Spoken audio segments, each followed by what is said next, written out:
Kannur Anjarakandy dental കോളേജിലെ വിദ്യാർത്ഥിയായ RL Nitin രാജിന്റെ ആത്മഹത്യയ്ക്ക് പിന്നിൽ ഓൺലൈൻ ലോൺ മാഫിയയാണോ? സാംസ്കാരിക കേരളത്തെ ഞെട്ടിപ്പിച്ച ആത്മഹത്യയായിരുന്നു കണ്ണൂർ അഞ്ചരക്കണ്ടി ദന്തൽ കോളേജിലെ 1ാം വർഷ വിദ്യാർത്ഥിയായ RL നിതിൻ രാജിൻ്റേത്. കടുത്ത ജാതീയ വിവേചനം ആ കുട്ടി അനുഭവിച്ചിരുന്നു.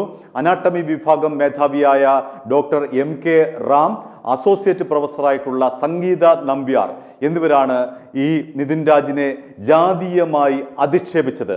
ആ അധിക്ഷേപത്തെ തുടർന്നാണ് അദ്ദേഹം ആത്മഹത്യ ചെയ്തത് എന്നാണ് സാംസ്കാരിക കേരളം വിശ്വസിക്കുന്നത്. പോലീസും അത്തരത്തിൽ പ്രത്യേക അന്വേഷണ സംഘം രൂപീകരിച്ചുകൊണ്ട് അന്വേഷണം നടത്തുകയാണ്. അന്വേഷണം പുരോഗമിക്കുകയാണ്. റാമും സംഗീത നമ്പ്യാരും ഇതുവരെയും പോലീസിന്റെ പിടിയിൽപ്പെട്ടിട്ടില്ല. രണ്ടുപേരും ഒളിവിൽ കഴിയുകയാണ്.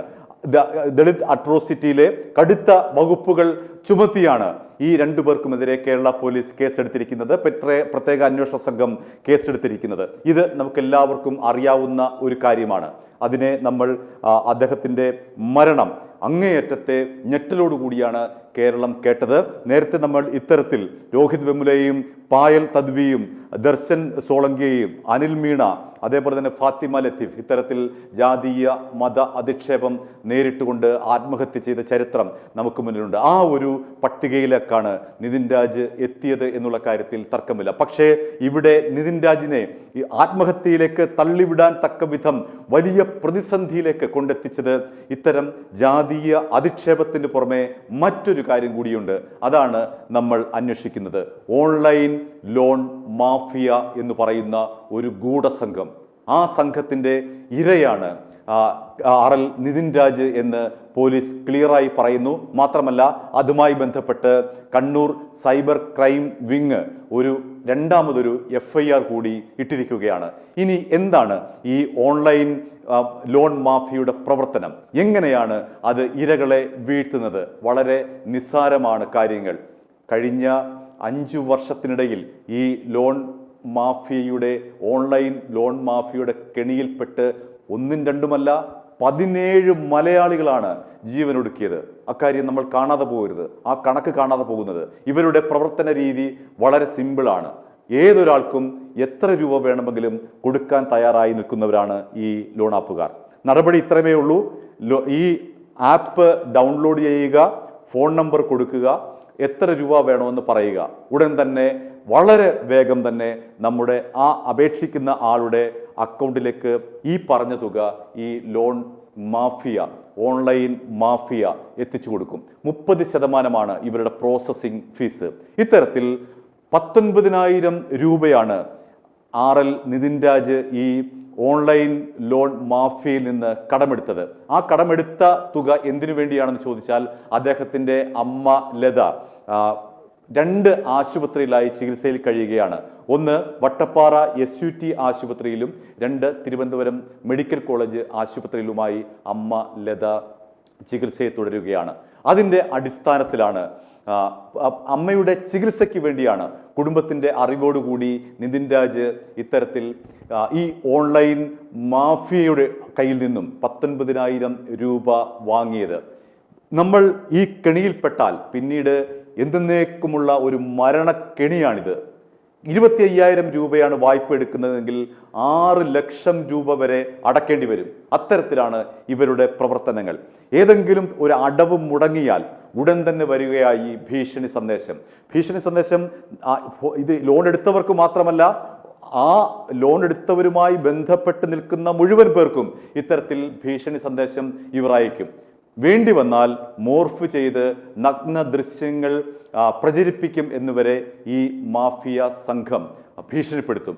ഇത്തരത്തിൽ നിതിൻ്റെ കോളേജിലെ അധ്യാപികയായ ലത സഹദേവന് ഭീഷണി വന്നിരുന്നു. നിരന്തരമായ ഭീഷണി ഈ മാഫിയയുടെ ഭാഗത്ത് നിന്ന് ഉണ്ടായിരുന്നു. എന്തുകൊണ്ടാണ് ഈ ലത സഹദേവന് ഇത്തരത്തിലുള്ള ഇവരുടെ ഭീഷണി വരാൻ കാരണം എന്ന് ചോദിച്ചു കഴിഞ്ഞാൽ, നിതിൻ്റെ അമ്മയുടെ പേരും ലതയാണ്. അങ്ങനെ അദ്ദേഹത്തിൻ്റെ കോണ്ടാക്ട് ലിസ്റ്റിൽ ലത എന്നു പേരുള്ള മുഴുവൻ പേരെയും ഇത്തരത്തിൽ വിളിച്ച് ഭീഷണിപ്പെടുത്തുകയും ഈ നഗ്നദൃശ്യങ്ങൾ പ്രചരിപ്പിക്കും എന്ന് പറഞ്ഞുകൊണ്ട് ഭീഷണിപ്പെടുത്തുകയും ചെയ്യുകയാണ്. അതിൻ്റെ അടിസ്ഥാനത്തിൽ ഈ ഭീഷണി സഹിക്കവയ്യാതെ ലതാ സഹദേവൻ പ്രിൻസിപ്പലിന് പരാതി കൊടുത്തു. ഈ മാസം 10-ാം തീയതിയാണ് പരാതി കൊടുത്തത്. ആ പരാതിയുടെ അടിസ്ഥാനത്തിൽ പ്രിൻസിപ്പൽ നിതിനെ വിളിച്ചു വരുത്തുകയും കാര്യങ്ങൾ അന്വേഷിക്കുകയും ചെയ്തു. അപ്പോഴാണ് ഈ കാര്യത്തിൻ്റെ ഗൗരവം മനസ്സിലാകുന്നത്. പോലീസിന് നിതിൻ രാജിൻ്റെ ഈ ചാറ്റുകൾ, ഈ ലോൺ മാഫിയയുമായി ബന്ധപ്പെട്ട ചാറ്റുകൾ വീണ്ടെടുക്കാനായിട്ടുണ്ട് എന്നുള്ളതാണ് ഏറ്റവും പ്രധാനപ്പെട്ട കാര്യം. അതിൽ പറയുന്നത് ഇപ്രകാരമാണ്: 38% പലിശയാണ് ഇവർ ഈടാക്കുന്നത്. 30% പ്രോസസ്സിംഗ് ഫീസ്, പിന്നീട് 38% പലിശ നിരക്ക്. അതായത് റിസർവ് ബാങ്കിന്റെ മണി ലെൻഡേഴ്സ് നിയമം മുഴുവൻ കാറ്റിപ്പറത്തിൽക്കൊണ്ട് ആണ് ഈ ഓൺലൈൻ ലോൺ മാഫിയ പ്രവർത്തിക്കുന്നത്. 17 പേർ 5 വർഷത്തിനിടയിൽ മലയാളികൾ ആത്മഹത്യ ചെയ്തു എന്ന് പറയുമ്പോൾ നമ്മളതിൻ്റെ ആഴം മനസ്സിലാക്കണം. 25,000 ലോൺ എടുത്തു കഴിഞ്ഞാൽ 6 ലക്ഷമാണ് തിരിച്ചടക്കേണ്ടി വരുന്നത്. 2025 കഴിഞ്ഞ ജനുവരി മുതൽ ഡിസംബർ വരെ ഈ ഓൺലൈൻ മാഫിയ, ലോൺ മാഫിയ സംഘം കേരളത്തിൽ നിന്നും മാത്രം കൈക്കലാക്കിയ തുക എന്ന് പറയുന്നത് 775 കോടി രൂപയാണ്. അപ്പോൾ തന്നെ നമുക്ക് മനസ്സിലാക്കാം എത്രത്തോളം ആഴത്തിലാണ് ഇവരുടെ പിടി മുറുകിയിരിക്കുന്നത് എന്ന് നമുക്ക് മനസ്സിലാക്കാൻ കഴിയും. 7 ആത്മഹത്യകൾ, 775 കോടി രൂപയുടെ കൊള്ള, ഇതാണ് ഈ ഓൺലൈൻ മാഫിയ നടത്തിയിരിക്കുന്നത്. ഇനി എന്തുകൊണ്ടാണ് ഇവരെ നിയന്ത്രിക്കാൻ കഴിയാത്തത്? കേന്ദ്രം ഇത്തരത്തിൽ 300 ആപ്പുകൾ നിരോധിച്ചതാണ്. പിന്നീട് കേന്ദ്രം കാണുന്നത്, നമ്മൾ കാണുന്നത്, ഈ പേര് മാറ്റി പുതിയ പേരിട്ടുകൊണ്ട് ഈ ഓൺലൈൻ ലോൺ മാഫിയ സംഘങ്ങൾ വീണ്ടും സജീവമാകുന്നതാണ്. നമുക്ക് ഈ മാഫിയകളെ നിയന്ത്രിക്കാനുള്ള നിയമം ഇന്ത്യയിൽ ഇല്ല എന്നുള്ളതാണ് യാഥാർത്ഥ്യം. അത്തരത്തിലുള്ള ഒരു നിയമനിർമ്മാണത്തിൽ കൂടി മാത്രമേ, കർശനമായിട്ടുള്ള ഒരു നിയമനിർമ്മാണത്തിൽ കൂടി മാത്രമേ ഈ ഓൺലൈൻ മാഫിയ സംഘങ്ങളെ, ലോൺ മാഫിയ സംഘങ്ങളെ നിയന്ത്രിക്കാൻ കഴിയുകയുള്ളൂ. ചുരുക്കത്തിൽ വളരെ എളുപ്പമാണ് ഇവരിൽ നിന്നും ലോൺ എടുക്കാനുള്ള മാർഗങ്ങൾ. വെറുതെ ആപ്പ് ഒന്ന് ഡൗൺലോഡ് ചെയ്യുക, 2-3 വിവരങ്ങൾ മാത്രം കൊടുക്കുക, 5-6 മിനിറ്റിനകം നമ്മുടെ ബാങ്കിലേക്ക് വരും. അതൊരു മരണക്കെണിയാണ് എന്ന് പിന്നീടാണ് നമ്മൾ തിരിച്ചറിയുന്നത്. അത്തരത്തിൽ ഈ ഓൺലൈൻ ലോൺ മാഫിയയുടെ ഇര കൂടിയാണ് നിതിൻ രാജ് എന്ന് നമുക്ക് പറയേണ്ടി വരും. ജാതിവെറിയുടെ ഇരയാണ് എന്നുള്ള കാര്യത്തിൽ തർക്കമില്ല. ഒപ്പം തന്നെ ഇത്തരത്തിലുള്ള ലോൺ മാഫിയയുടെ ഇര കൂടിയാണ് അദ്ദേഹം തിരിച്ചറിയേണ്ടതുണ്ട്. ഇത്തരത്തിലുള്ള ലോൺ മാഫിയകളെ ജാഗ്രതയോടുകൂടി നമുക്ക് കാണേണ്ടിയിരിക്കുന്നു. കാരണം 19,000 രൂപയാണ് നിതിൻ രാജ് ഇത്തരത്തിൽ ആ ലോൺ മാഫിയയിൽ നിന്ന് എടുത്തത്. ഉടൻ തന്നെ 8,000 രൂപ അടിയന്തരമായി അയക്കണം എന്ന് പറഞ്ഞു.